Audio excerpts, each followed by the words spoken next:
Good evening students. आज हम JMI study point में कविता 3 पढ़ेंगे। पार्ट 3 का कविता 1 पढ़ेंगे। कविता का नाम है बीती विभावरी जागरी। ये जयशंकर प्रसाद जी की कविता है। इस कविता में बीती विभावरी विभावरी जागरी जयशंकर प्रसाद की कविता है। इस कविता में कवि और संग्रह जो है ये छायावाद के 4 स्तंभों में से एक है। जयशंकर प्रसाद जो है, जो लेखक हैं, राइटर हैं, इस कविता के कवि हैं, वो बहुत ज़्यादा प्रसिद्ध कवि हैं और ये कविता भी बहुत ज़्यादा प्रसिद्ध है उनकी। तो ये छायावाद युग के 4 कवियों में से एक महत्वपूर्ण कवि हैं जयशंकर प्रसाद जी। ये उनके काव्य संग्रह लहर में शामिल है। ये जो कविता जो लिखी हुई है बीती विभावरी जागरी, तो मतलब और थीम जो है इस चैप्टर का, इस कविता का, वो विभावरी का मतलब है रात। बीती विभावरी जागरी का मतलब है बीती हुई रात अब जाग जाओ।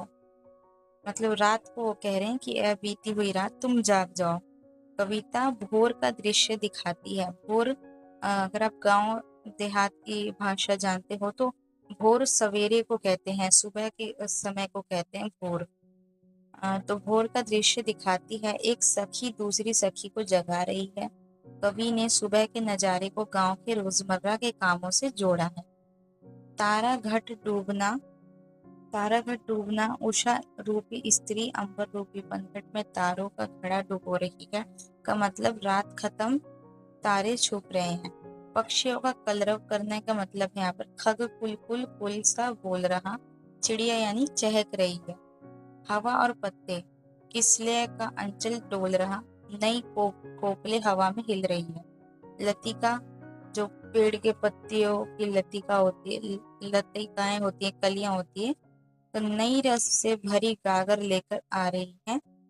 और विशेषता ये है इस कविता की कि प्रकृति का मानवीकरण कर रही है। मतलब इस तरह से बता रहा है इस कवि में, कवि जो है वो बता रहे हैं कि जो पेड़ है वो चल रहे हैं, गीत गा रहे हैं, मधुर हवाएं चल रही है।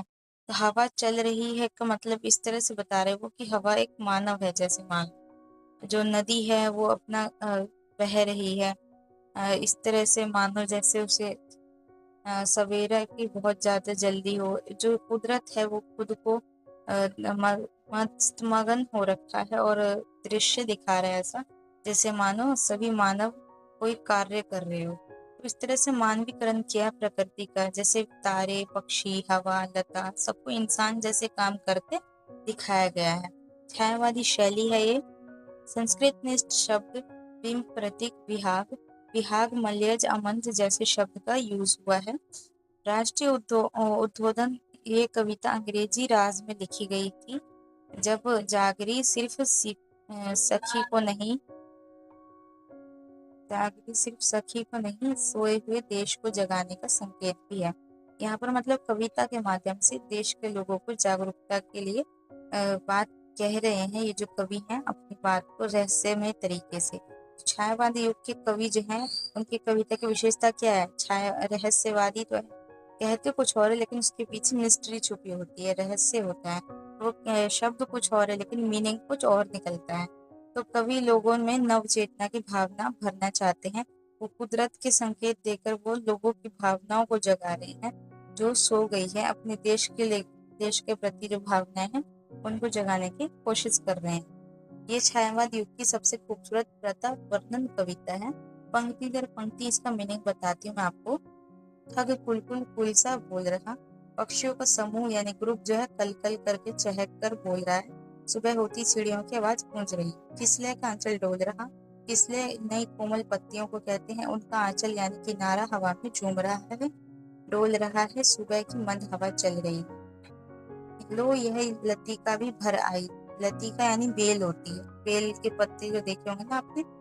देखो यह बेल भी अपने गागर भर लाए। मधु मुकुल नवल रस गागरी, मधु का मतलब शहद है यहाँ पर, मुकुल का मतलब कली है, नवल का मतलब नया है, यानी शहद, कली, नया, कली के रूप में शहद या पराग में भरी नई रस की गागर ले आई है।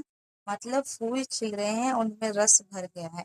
इस तरह से बता रहे हैं कि जो फूल खिल रहे हैं तो वो एक शहद भरी गागर लेकर आ रही है। जो फूल की जो कलियां हैं, जो लतिकाएं हैं, जो बेल हैं, तो इस तरह से बताया जा रहा है जैसे मानो सचमुच कोई व्यक्ति काम कर रहा हो और गागर भर के ला रहा हो। और इसके बाद है अंधेरों अंधेरों में राग अमंद पिए। अमंद का मतलब धीमा, मधुर। तूने अपने होठों पर धीमा धीमा मधुर राग पी रखा है, यानी तेरे होठों पर मीठी मुस्कान है, गीत है, मुस्कुराहट की बात हो रही है यहाँ पर। पलकों में मलयज बंद किए। मलयज का मतलब मलय पर्वत का चंदन, यानी ठंडक। तूने अपनी पलकों में ठंडक नींद बंद कर रखी है, अभी तक सो रही है। ऐसा वो कह रहे हैं कवि कि जो पर्वत है ठंडक भर रखा है और अभी तक तो सो रहा है। तो अब तब सोई है आली। आली का मतलब सखी। हे सखी तू अभी तक सोई हुई है, आंखों में भरे विहागरी। विहाग का मतलब एक राग जो सुबह गाया जाता है। तेरी आंखों में तो भोर का विहाग राग भरा है, फिर तू जाग नहीं रही, अभी तक मतलब सो रही है। तो पूरा भाव ये है, सखी दूसरी सखी को जगा रही है। पूरी प्रकृति जाग चुकी है, चिड़िया बोल रही है, पत्ते हिल रहे हैं, कलियां रस से भर गई है। तेरे होठों पर मुस्कुराहट है, मुस्कान है, आंखों में सुबह का संगीत है, फिर भी तू सो रही है। उठ जा, रात बीत गई। छायावादी खूबी ये है, यहाँ प्रकृति का मानवीकरण है। लतिका गागर भर लाती है, पत्ते आंचल डुबाते हैं, डुलाते हैं। जागरी सिर्फ नींद से नहीं, अज्ञान पराधीनता से जागने का भी प्रतीक है, क्योंकि ये कविता आजादी के आंदोलन के दौर में लिखी गई थी। तो ये थी आपकी जयशंकर प्रसाद की कविता बीती विभावरी जागरी। विभावरी का मतलब यानी रात। तो ये मीनिंग आई होप कि आप समझ गए होंगे। ये जो मीनिंग है यहाँ पर, विभावरी और जागरी। तो ये इस कविता का मतलब यही है कि जो कुदरत है वो एक दूसरी सखी को अपने जगा रही है। मानो इस तरह से प्रकट किया जैसे कोई इंसान ये काम कर रहा हो। इसकी मीनिंग मैंने पंक्ति दर पंक्ति जो आपकी बुक में दी हुई है वो मैंने बताई है यहाँ पर। आई होप कि आपको समझ में आ गया हो। Thank you.